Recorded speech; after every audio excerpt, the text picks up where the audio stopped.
ఓం నమ శివాయ నమ. ఓం శ్రీ మాత్రే నమ. శ్రీ సమ్మక్కాయ నమ.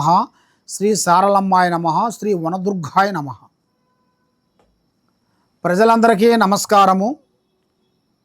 ముఖ్యంగా కుజదోషం అనగా చాలామంది చాలా విధానాలుగా భయపడుతుంటారు. మరి కుజదోషం వల్ల చాలామందికి పెళ్ళిళ్ళు కావు. మరి ఎందువల్ల పెళ్ళిళ్ళు కావు, దానికి కారణం ఏమిటి అని చాలామంది జ్యోతిష్యుల దగ్గర తిరుగుతూనే ఉంటారు. వాళ్ళు ఏ జ్యోతిష్యుల దగ్గర పోయినా కూడా కుజదోషం ఉంది కాబట్టి ఆ కుజదోషానికి శాంతం చేసుకోండి అని చెబుతుంటారు. కాబట్టి ఈ కుజదోషం అంటే భయపడాల్సిన పనేం లేదు. కుజదోషం అంటే మనిషికి గ్రహాలు కొన్ని మనకి అనుకూలం లేని టైంలో వచ్చి డిస్టర్బెంట్ చేస్తుంటాయి. ఈ కుజదోషం అంటే చాలామంది చాలా విధానాలుగా అమ్మో ఏమిటో అనుకుంటారు. కానీ మీరు భయపడాల్సిన పనేం లేదు. కుజదోషం వల్ల కొన్ని గ్రహాలు మనకి ఎదురవుతాయి. ఆ ఎదురైన గ్రహాలని మనం దాన్ని పక్కకు తొలగించుకోవాలి. ఆ పక్కకు తొలగించినప్పుడే మన మీద ఆ కుజదోషం అనేది పోతుంది. శాంతం అనేది దానికి చేయాల్సి వస్తుంది. మనం ఏ కార్యక్రమం చేసినా కూడా విజయవంతం కావాలంటే వాళ్ళ పేరు బలాన్ని బట్టి మరి వాళ్ళకి పెళ్ళి ఎందుకు కావటం లేదు, మరి వాళ్ళ ఉండాల్సిన లోపమా, లేకపోతే వాళ్ళ తల్లిదండ్రుల్లో నుంచి ఉండాల్సిన లోపమా, లేకపోతే అది అసలు ఏమిటి, వాళ్ళకున్న దోషం ఏమిటి అనేది మేము తెలుసుకోవాలి. మరి ఆ దోషాన్ని బట్టి వాళ్ళకి ఆ కళ్యాణ విశేషం అనేది వాళ్ళకి కరెక్ట్గా కావాలి అంటే వాళ్ళ మీద ఉండాల్సిన జన్మకుండలి వేయాలి. ఆ జన్మకుండలిలోనే కొన్ని విధానాలు కొన్ని తెలిసిపోతాయి.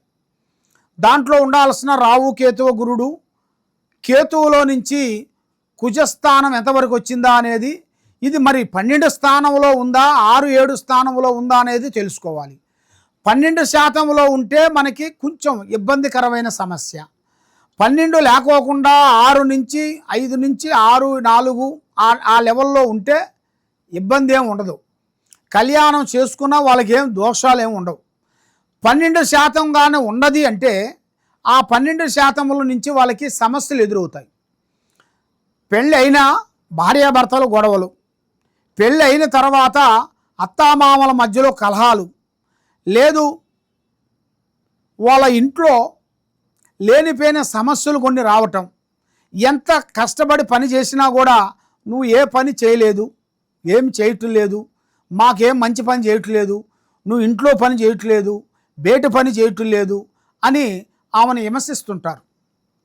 ఆమె ఎంత మంచి పని చేసినా కూడా అలాంటి ఇబ్బందికరమైన సమస్యలు ఎదురవుతుంటాయి. అది 12% ఉంటే, మరి అది 12% ఉందా, ఎన్ని శాతాలు ఉన్నాయా అనేది మనం తెలుసుకోవాలనుకుంటే మీ పేరు, మీ వయసు, మీ డేట్ ఆఫ్ బర్త్, మీ ప్లేస్ ఆఫ్ బర్త్, ఈ కింద ఉండాల్సిన నెంబర్కి మాకు ఒకసారి సంప్రదించినట్టుకైతే అసలు సమస్య ఏముంది మీకు, మరి ఎందువల్ల మీకు దగ్గరకు వచ్చింది దూరం అవుతుంది, కళ్యాణ యోగం ఎందుకు దగ్గర వచ్చి దూరం అవుతుంది, మ్యారేజ్ విషయం దగ్గరకు వచ్చి ఎందుకు దూరం అవుతుంది, మరి కుటుంబంలో ఎందుకు మనశ్శాంతి ఉండటం లేదు, దానికి కారణం ఏమిటనేది మేము అన్ని జాతక చక్ర కుండలి వేసి చూసి చెప్పగలుగుతాం. ఏ సమస్యకైనా కూడా ఒక పరిష్కారం మన దగ్గర దొరుకుతుంది. తప్పకుండా ఈ కింద ఉండాల్సిన నెంబర్కి సంప్రదించండి. సర్వో జనా సుఖినో భవంతు. ఓం నమ శివాయ నమ. ఈ సమ్మక్క సారలమ్మ మహాశక్తి పీఠంలో మేడారమున మేము మాఘశుద్ధ పౌర్ణమి రోజున మేము పూజా బలాలు చేసి అక్కడ చిలకల గుట్ట దగ్గరికి వెళ్ళి అమ్మవారు మూలికలు తీసుకుంటాం. ఇలాంటి మూలికలు అంటే ఈ మామూలు మూలికలు కావు. పూజా బలం చేసి తపస్సు చేసి యజ్ఞం చేసి మేము ఈ వేరుని భూమిలో నుంచి పీకుతాం.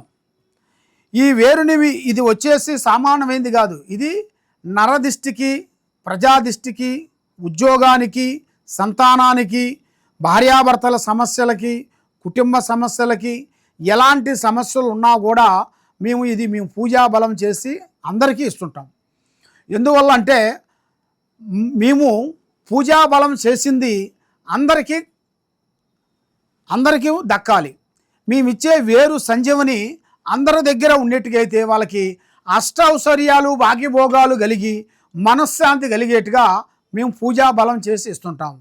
తప్పకుండా మీరు మా దగ్గరికి మీరు వచ్చినట్టుగైతే మీ పేరుని బట్టి ఈ సంజీవ, వన సంజీవ, సభా సంజీవ, ఇది జనదిష్టి సంజీవ, ఈ సంజీవని మేము పూజ చేసి ఫ్రీగా మేము ఇవ్వగలుగుతాం.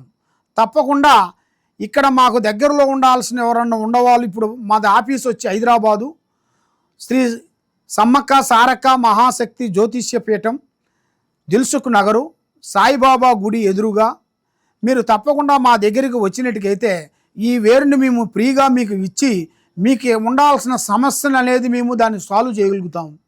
లేదు దూరం నుంచి మేము దూరంలో ఉన్నామండి, ఏరే ఊరిలో ఉన్నాము, మరి మాకు ఈ సంజయం మాకు ఎలా దొక్కిద్దంటే మేము కొరియర్ ద్వారాగా మీకు పంపించగలుగుతాం.